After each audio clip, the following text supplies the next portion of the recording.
თავგადასავლების და ახალი გამოცდილებებისთვის ზაფხული საუკეთესო პერიოდია, ახალ მოგონებებს კი შენახვა და მოვლა უნდა.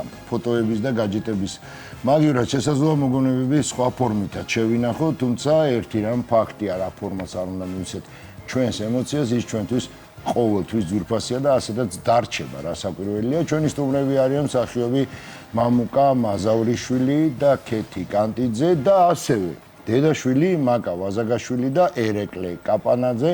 მოდი ჯერ დავიწყოთ მაკათი, რომელმაც პატარა ერეკლესთვის მოგონებების შეგროვება დაიწყო და ქილაში მოათავსა, რაზეც თაკომ უკვე ანონსის დროს ისაუბრა. ეს ყველაფერი წარმოიდგინეთ არის ქილაში, რაც მათ ბაკურიანში გატარებულ ზაფხულს ახსენებს. თითოეული წიწვი, ყვავილი თუ გირჩი, რომელიმე კონკრეტულ ამბავთან პირდაპირ კავშირში აქვე. გეტყვით, რომ ერეკლე შუადღის ობიექტივში უკვე მოხდა, როცა ჩვენმა ჟურნალისტმა მარიშკა მამაგეიშვილმა სიუჟეტში გადაიღო, რადგან ერეკლე გამორჩეული ნიჭის ბავშვია და სულ პატარაობიდან მოექცა საზოგადოების ყურადღების ცენტრში თავის შესაძლებლობების გამო. ერეკლე, ხო სიმართლე ვთქვი, რაც თქვი? კი, სიმართლეა.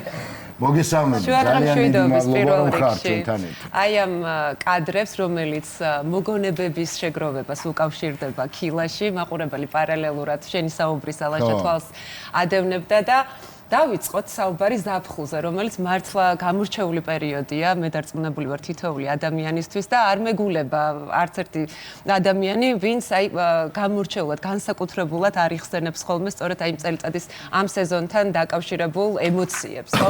მაგრამ მოდი თქვენით დავიწყოთ პირველ რიგში, როგორც აღვნიშნეთ არაერთხელ, გადაწყვიტეთ, რომ თქვენი შვილის მოგონებები, ემოციები მოგეთავსებინათ ერთ ქილაში. ყველაფერი ის, რაც უკავშირდება ბაკურიანში გატარებულ აი ამ დღეებს. საიდან გაჩნდა ეს იდეა? რა იყო თქვენი როგორც მშობლის მთავარი მიზანი და ამოცანა ამ ყოველთვის პარალელურად? მოგესალმებით პირველ რიგში ისევ და ისევ მოგესალმებით მაყურებელს და იდეა წამოვიდა იქედან, რომ ეს ზაფხული, როგორც თქვენ აღნიშნეთ, უნდა ყოფილიყო მაქსიმალურად დამამახსოვრებელი, ემოციური და უკვე როცა სკოლაში დაბრუნდებოდა, ბევრი მოსაყოლი ჰქონოდა თავისი მეგობრებისთვის. ამასთანავე უნდა ყოფილიყო მაქსიმალურად გაჯეტებისგან თავისუფალი, ეს დიდი პრობლემა, რომელთან გამკლავებაც მშობლებს გვიწევს და ძალიან რთულია უკვე და ეს ყველაფერი თანხმედრაში უნდა მოსულიყო კარგ სასიამოვნო გართობასთან ერთად და ამავდროულად არ უნდა ყოფილიყო რაღაცა რუტინული და ყოველ დღე რაღაც აღმოჩენები უნდა ყოფილიყო და ძირითადად ასე გეგმავთ ხოლმე ყველა დღეს რაღაცას ვანაწილებთ, ხან პიკნიკს გეგმავთ, ხან იმიტომ რომ ბაკურიანის არ გვაძლევს საშუალებას სხვა რაღაცებით გავერთოთ მაქსიმალურად უნდა ავითვისოთ ტყე, ბუნება, ვისიამოვნოთ სუფთა ჰაერით და ეს აქტივობებიც უნდა იყოს ტყეში. ეს კონკრეტულად ეს ყველაფერი მეტად თვალსაჩინო რომ იყოს, მამუკა და ქეთი ვიცი არ მიწყენენ ძალიან მალე, იმიტომ რომ თქვენი მოგონებებიც ძალიან გვაინტერესებს.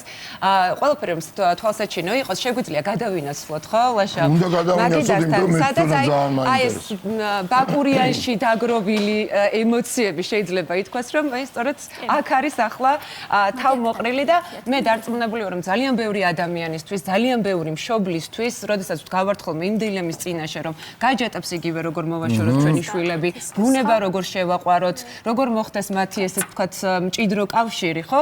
აი არაჩვეულებრივი ფორმა და საშუალება ამისთვის შეიძლება ითქვას, ხო? აი ერთ-ერთი ქილა. ხო, შიგნით სითხეას ხერა, სითხეა. წყალია, ჩვეულებრივი. შეგვიძლია ძმარი და მარილიც დავამატოთ, რომ უფრო დიდხანს შეინახოს. აი ამ ბაკურიანის შემთხვევაში ცოტა გვიჭირს, რადგან ბუნებრივი ცოცხალი მასალაა და დიდხანს არ ინახება. ეს ხო სულ ბაკურიანის და კიდე გვაქვს, აი ესენი გვაქვს ზღვაზე გაკეთებული, უფრო მინიატურულია და ამის შენახვა უფრო ხანგრძლივადაც არის, რადგან ქვა და ნიჟარა და შენახვა არ ჭირდება. მითხარი შენთვის რა არის? აი ამას რო უყურებ, მითხარი რა გახსენდება? ზღვა გახსენდება და ბათუმი. ზღვა და ბათუმი. აი და ნახეთ. და რამდენი ყველა დავით დაკავშირებული. ეს ბაკურიანია შენთვის, ხო? და აი ამას რო შეხედავ ხოლმე მე როგორ არის? აი ის გახსენდება ის დღეები, რა დღეებსაც როგორ ატარებდი დღეებს ბაკურიანში მითხარი. ბაკურიანში ძალიან კარგად ვატარებდი დღეებს. იმიტომ რომ ყოველ დღე ტყეში დავდიოდი და ტყეში სიარული ძალიან გვარს. ერეკლე, როდესაც დედიკომა ესეთი რაღაც გადაწყვიტა, რომ შენთვის გაეკეთებინა, იმიტომ რომ ეს სუდაგ რჩება, მუდმივად გექნება და წლები რო გავა, მე უკვე შენ შვილებს გაუკეთებ ასეთ რაღაცებს, იმიტომ რომ მათთვის ეს ძალიან მნიშვნელოვანი ნივთი იქნება, ისევე როგორც მეც განცდა მაქვს იმისა, რომ ერთგვარი ოჯახური ტრადიცია იქნება ეს ყველაფერი. იმდენად მაკა აჩვევს ადრეული წლებიდან ერეკლეს აი ამ სიყვარულს ბუნებისადმი. აი მსგავსი რაღაცა მოგონებები ჩემშვილებს რო გამეკეთებინა, ნამდვილად ვერ მოვიფიქრებდი ხა მაგას, რომ ასე მომეთავსებინა და მითხარი მოგეწონა შენ დედიკოს იდეა, რაც გაგიკეთა? ძალიან მომეწონა ეს იდეა. თან ხალისით გავაკეთეთ. ერთად აკეთებთ ხოლმე ამ ყველაფერს? ერეკლე, იცი რა მითხარი? აი ხო ბაკურიანი ვახსენეთ, ბათუმი ვახსენეთ, ხო და ნუ დაკავებული ხარ აი ამ საქმით, შეიძლება ითქვას, რომ ბუნებაში ხარ, მუდმივად აგროვებ გირჩებს, წიწვებს, თქვათ ნიჟარებს. მე მაინტერესებს აი შენთვის ყველაზე ძვირფასი, ყველაზე გამორჩეული მოგონება. შეგიძლია მაინც გამოყო? თუ ყველა ერთნაირად ძვირფასია შენთვის? ყველა ერთნაირად ძვირფასი არის და. აჰა. საერთი არა გაქვს რამე განსაკუთრებული. როცა მოგინდება ბაკურიანში მიდიხარ, როცა მოგინდება ზღვაზე მიდიხარ, მოგა დაწყობილი გაქვს ცხოვრება, ჩემო ძმაო, ეგრე კი არ არის, კარგია ყველაფერი. კიდე რა გაქვთ აქ ისეთი, ეს ნუ თავისთავად ცხადია, ზღვიდან ჩამოტანილი კენჭებია, ხო და ქვები და. კი, უნდა აღვნიშნოთ, რომ გარდა ანუ მოგონებებისა და ესა მნიშვნელოვანია, რომ ამ ყველაფრის პროცესში ვითარდება ბავშვის სხვადასხვა უნარები. მაგალითად, შემოქმედებითობა, ფანტაზია, როგორ მოახერხოს საწყოს ამასთანავე არის შემეცნებითი.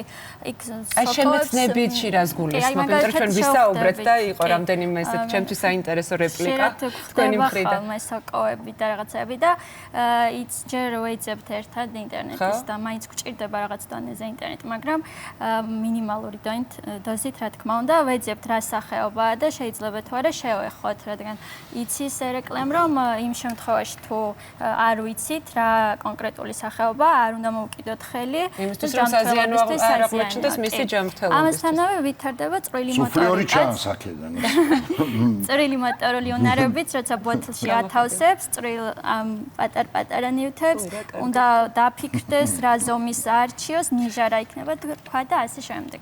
ასევე ის არის უფრო ინტერაქციულიც არის, ბევრ რაღაცას ავითარებს ბავშვებში. მოტორული უნარებიც ვითარდება გზა და გზა ყველაფერთან ერთად შეიძლება იყოს. თვითონ როგორი იყო მისი რეაქცია? როდესაც აი თავიდან დაიწყეთ, როდესაც თქვენ შესთავაზეთ. პირველი დავალება როცა ხო, მოდი ერეკლე დავიწყოთ აი ამის გაკეთება, იმიტომ რომ შეიძლება რამდენიმე წლის შემდეგ ეს შენთვის გახდეს ძალიან მნიშვნელოვანი. მაგრამ მე როგორც ვიცი, თავიდან მაკასაც არ ქონდა კარგად გააზრებული, რამდენად მნიშვნელოვანია საქმეს აკეთებდა შვილისთვის. აქტივობით დავიწყეთ ესე უბრალოდ დრო რო გაგვეტარებინა და სახალხო ყოფილიყო და ესეთ კილეში დავიწყეთ აი ვიდეოშიც ჩანდა.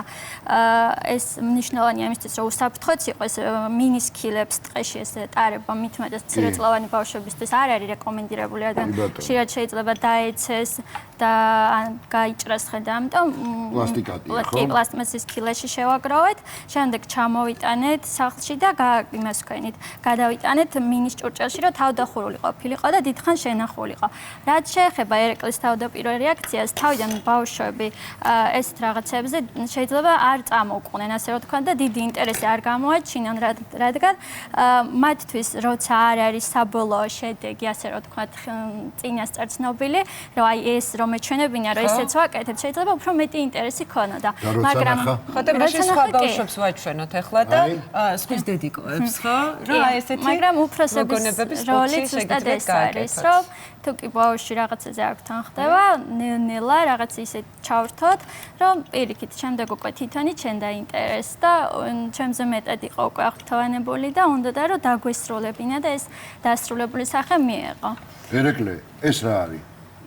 სამაჯურია და ცოტა დიდი ზომის მოგეტანა, მე არ მეკრება, დურბინი მაქვს, სამაჯურიც მაქვს, ისა საათი მინდოდა, მაგრამ აბა არ იკრება და წერების შესაძლოა. ამას წერები, პეპლები და ასე შემდეგ თუ როგორ? პეპლები არ წერები. წერები და რა? აია მაგალითად. წერებსაც აგროვებ ხოლმე ტყეში? ეს რისთვის გჭირდება ეს ხელსაწყო? ეგეც წერების სასაღები არის. შენ თავად როცა ვერახები არის და ეს ზაფხულში და ზამთარში თაკო მე მგონი შეიძლება რომ გუნდაც გააკეთო, ხო? ამას ავიღებ სახში შეიძლება. გეხუმრები რა თქმა უნდა, არ წავიღებ არაფერს, ყველაფერი შენ. ხაშას უყვარს კაცი. მითხარი კიდე ეს რა არის? აი ეს ჩამომითვალე, აქ ეხა ხედავთ გვირილებს, გირჩებს, ქვებზე გავერკვიეთ. აი ეს რასთან ასოცირდება შენთან მაინტერესებს და რა მოგონება გაკავშირებს ამ ნივთთან? ტყე, იმიტომ რომ ეგეთი რაღაცები ტყეში არის ხოლმე უფრო. სიარული არ გეზარება. ახსენდება, მეტი კარგი მოგონება რა უნდა გახდეს. ერთადერთი აუცილებლად მინდა მაკას ამის შესახებაც ვკითხო, მე როგორც ვიცი ეს არ არის ერთი აქტივობა, რომელთაც თქვენ ტყეში ხართ ხოლმე თუ ზღვის სანაპიროებზე დაკავებული და ვცდილობ რომ მრავალფეროვნება, ვთქვათ, შეინარჩუნო, ხო? კი. რა გამოცდილება გაქვთ? ერკლე, შენ რა გახსოვს, აბა რას ვაკეთებთ ხოლმე ტყეში კიდევ? ტყეში პიკნიკს ვაწყობთ ხოლმე ხანდახან. ჰამაკი მინკვაქვს ხოლმე და მე ვიცი რომ ძალიან ლამაზ ჩარჩოებსაც აკეთებთ ხოლმე. ხო, აი ესეც მითხარი, აბა როგორ აკეთებ, როგორ კეთდება. აი სხვა ბავშვებსაც რომ მოუნდათ ხოლმე, რა უნდა შეაგროვონ, რომელი მცენარეები, ვთქვათ, ყვავილები ამისთვის. ყვავილები, გვირილები მაგალითად. ხო? კიდევ გირჩებს და ტოტებით რას თამაშობთ ხოლმე? გირჩების ტოტორებს კიდევ X-იკნოლებს თამაშობთ ხოლმე. აუ, მაგარი თამაში. თუმცა შემეცნებითი გასართობი და ეს საუბრნიშნავთ, რომ ეს მაგას ყველაფერი გაკვეთილებზე თამაშობდით. აუცილებლად ან ძირს ჩამოსული მასალა უნდა იყოს და არ ვანტყრევთ ტოტებს, არ ვანაკვიანებთ ბუნებას და ვუფრთხილდებით. ბუნება რომ არ დავაზიანოთ და პირიქით გავუფრთხილდეთ, ეს არის ძალიან მნიშვნელოვანი გზავნილი, კი ბატონო მაკა. განსაკუთრებით ერეკლეს ასაკიდან უნდა ისწავლონ ბავშვებმა, რომ ბუნება არ უნდა დაანაგვიანონ და რითიც მივლენ იმის ნარჩენები უკან უნდა წამოიღონ და სხვაგან გადააგდონ და არ დატოვონ ტყეში მდინარის პირას და ასე შემდეგ, რაც ძალიან ხშირად გვხდება ხოლმე, რაც იწვევს მერე უკვე ყველაფრის დაბინძურებას და შესაბამისად ანტისანიტარიას და ჯანმრთელობაზეც ნეგატიურ თქვენი ქვეყანაა და გაუფრთხილდით თქვენ ქვეყანას, ამის თქმა მინდოდა. ერეკლე, გამიკეთე ეხა რამე და დამიტოვე ერთ საჩუქარი. ააწყეთ კიდე ესეთი ლამაზი კილები. მე მგონი ახლა ნიჟარებზე და ყვავილებზე გვაქვს აქცენტი და ბოლოს ისევ შემოგერთდებით და ერთად ნახოთ. ხო, ახალი მოგონებების. მიკეთე? ძალიან საყვარელი ერეკლე ნამდვილად და მაგას მადლობა რომ ესე ზრუნავს მისი შვილის ორგანვითარებაზე შეიძლება ითქვას.